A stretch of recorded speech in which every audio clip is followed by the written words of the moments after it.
Welcome back to our final interview. Today, we are talking to two absolute powerhouses as far as the legal fraternity is concerned. We'll talk with international human rights lawyer Wendy Isaack, and I'm assuming she's based in South Africa. We also cross over to Palestine, and we will be talking to another legal eagle, excuse the pun, and that, of course, is you. Let us see, do we have the name here? Yes, Kifaya Khraim. Assalamu alaikum, good morning, and welcome to you both to the show this morning. And of course, we are going to be talking human rights abuses. We're going to talk GBV and all of the horrific stuff perpetrated against innocent victims, particularly women and children.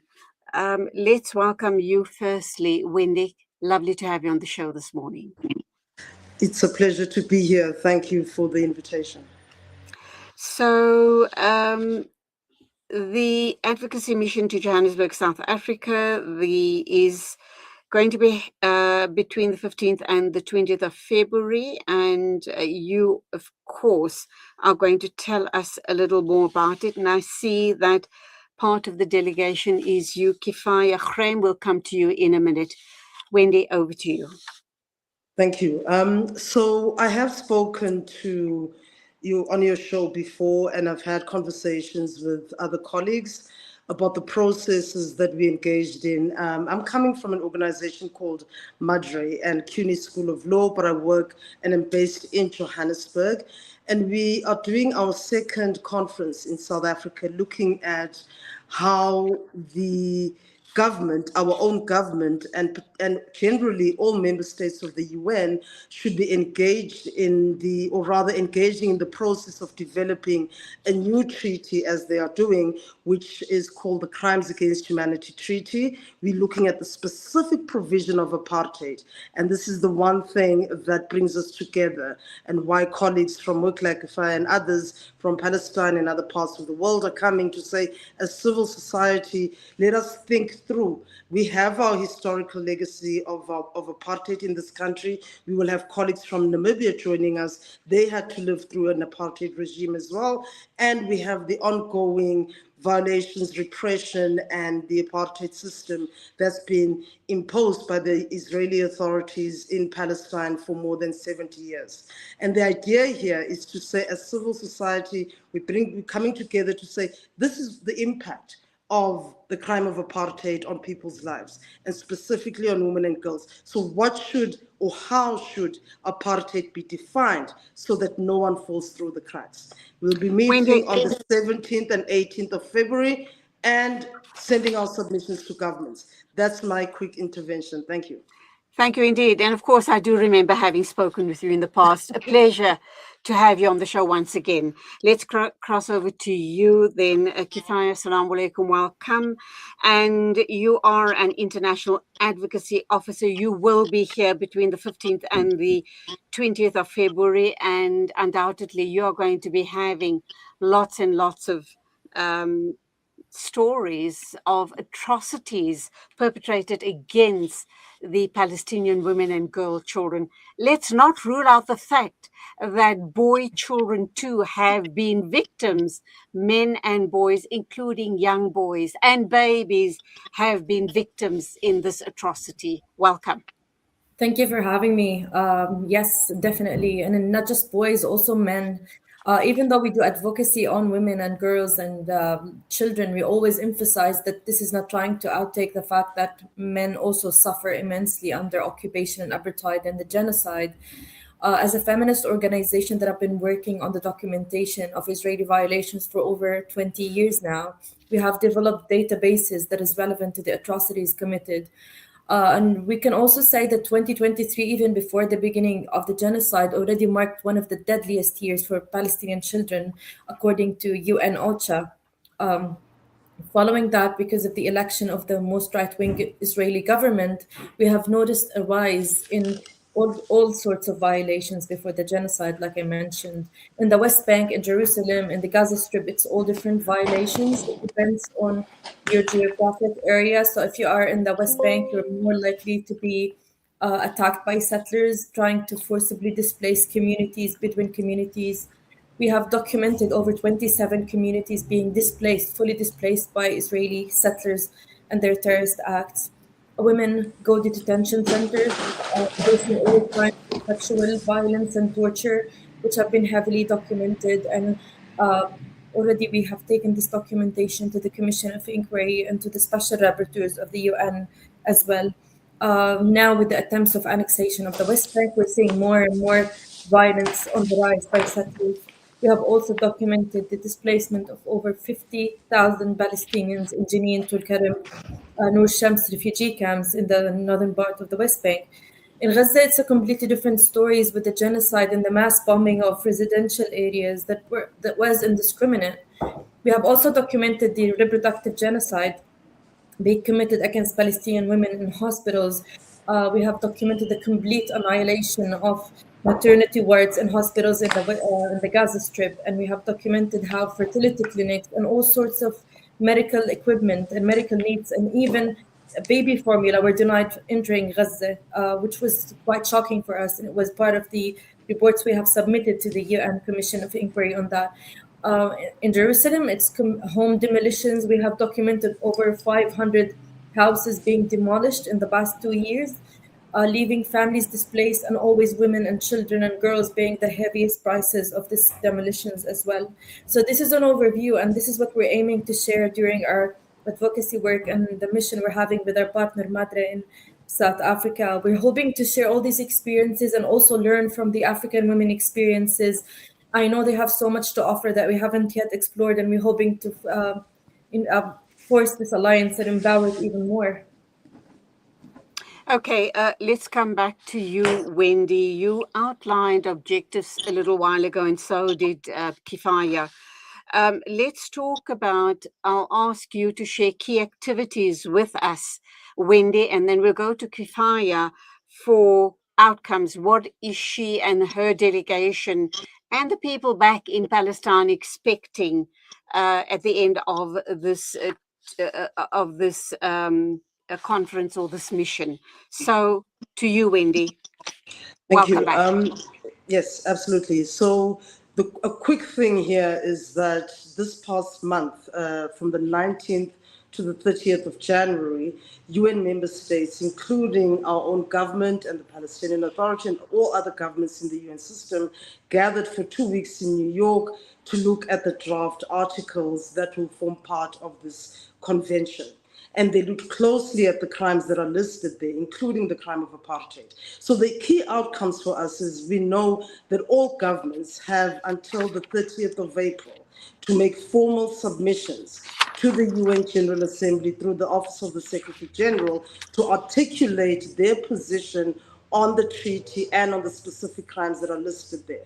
So what we want to achieve at the end of the 2 days is a civil society position on how apartheid should be defined in the treaty to ensure that it does not exclude anybody, it does not leave out the historical legacies in South Africa, and the formulation is precisely defined so that there is no question of its applicability as an international criminal law treaty, of its applicability to the Palestinian context. I want to be very clear on one thing. Human rights law is very clear. There are human rights violations and human rights abuses on the basis of apartheid in the Palestinian territory. This is another branch of law, which is international criminal law. And we want to be certain that there is no room for maneuvering where people say, oh, but it's a different branch of the law. So that's why we gather. The outcome is to say, for everybody to agree, under international criminal law, the situation in the Palestinian territory is apartheid and across the entire territory, not just the occupied territory. I want to be very clear about that, including... Okay. Wendy, I need to just make a comment and then both of you can respond to it. we've heard about the ceasefire. Sadly, it seems as if there are more atrocities being perpetrated on the Palestinian people, despite the ceasefire being in place. We were told that the Rafah border crossing has opened, and they've only allowed a trickle of people through, and now it seems as if it's closed. People are being starved of the basic necessities, medicines, food, and water. It is horrific what we see playing out in front of our eyes. And yet it seems as if the international community is absolutely blind to what is going on. It is a shocking, sad reality in this day and age that it is being allowed to be perpetrated by the likes of Donald Trump and Netanyahu and other Western countries as well. Do you believe that this conference and everything that is brainstormed during the conference and expected outcomes are discussed in detail will have, in fact, an impact on what we're seeing happening in Palestine? So let's come to you, Kifara. Basically, with the how the Trump administration is treating the UN and how undermining all of the policies that are being issued by the Trump administration, we have always been thinking about alternative avenues that we can have this kind of discussion and develop all of these solidarity, and that's why we're thinking of South solidarity at this point. We're hoping by having this convening is to try to form some sort of alliances and a learning experience for all of us. Concerning the Rafah crossing, what we have documented at this stage was women being tortured while trying to pass through the Rafah crossing, getting fully undressed, and this is a documentation that we have directly obtained from a woman who crossed the Rafah crossing 5 days ago. She said that she was tortured, she was beaten up and interrogated, and her belongings were confiscated while trying to pass through, even though she's sick and she's over 60 years old. Till now, we don't see many people being able to cross through Rafah at this point, and not many goods are being. Israel is not holding its end of the deal at this point, and the ceasefire is not a ceasefire, and that's why also we're trying to shed a light on that there's no ceasefire at this point. We have over 500 Palestinians killed since the ceasefire at this point. Yeah. Wendy, back to you. Who should be attending, and your response to the question I'd put to Kifaya as well? Sure. I agree with you. The atrocities that, or the so-called ceasefire is not a real thing. The atrocities continue. The bombings continue. I don't think that a conversation in Johannesburg will have an immediate and real impact, because the superpowers, as you've so correctly articulated, the US, the Western powers, who really could make a fundamental difference in changing the situation on the ground and in enabling access to aid and enabling in enforcing the stopping of bombings, are not doing that. Our conference, which is looking at the crime of apartheid, will hopefully, we hope, in the long term, make some change in terms of how people think about it. Will it stop the ongoing genocide in Gaza? I don't think so. We don't even fool ourselves to think that we can make. I think we can make a fundamental change in understanding how these crimes are consistently playing against off each other, but and hopefully that our own work puts pressure on our own government, we put pressure on other governments, and there are changes at the Security Council level. But we don't overestimate our capacity to make the fundamental change that needs to be made. But we are talking. And I'm not minimizing such conferences. I know the importance of such, because it's a space for people to voice their concerns, the atrocities, and everything else that is going down. It's also a space where everything gets documented.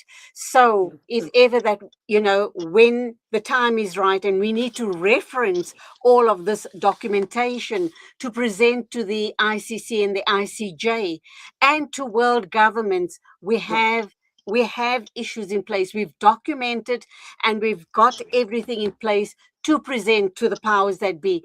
We're going to have to wrap up, Kifaya, very quickly to you. Your ending remarks, please. Your closing remarks.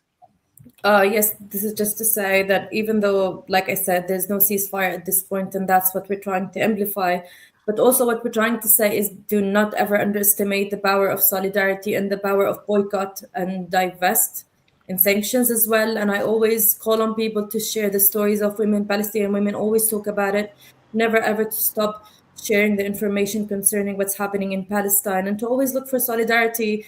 Like I said, South to South solidarity is very important to us, even as Palestinian organizations at this point, and always boycott.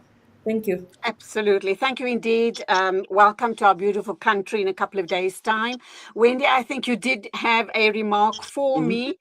I think I did ask you who should be attending. Is it by invitation only?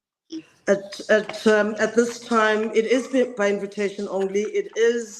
We've invited members of civil society in South Africa.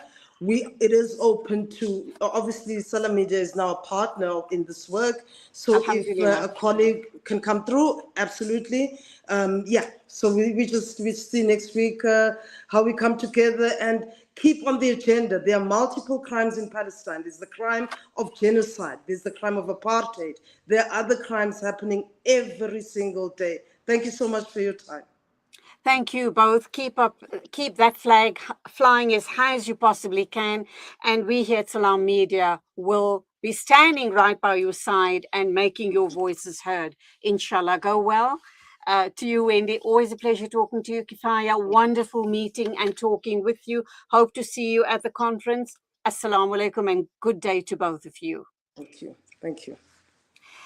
And sorry, Lehman Labrador, I couldn't read out your message. And Abdul Razak, thank you indeed for being a part of the conversation. Time for me to sign off. It's been a wonderful morning right here on News and Views. Sad, but a wonderful morning indeed.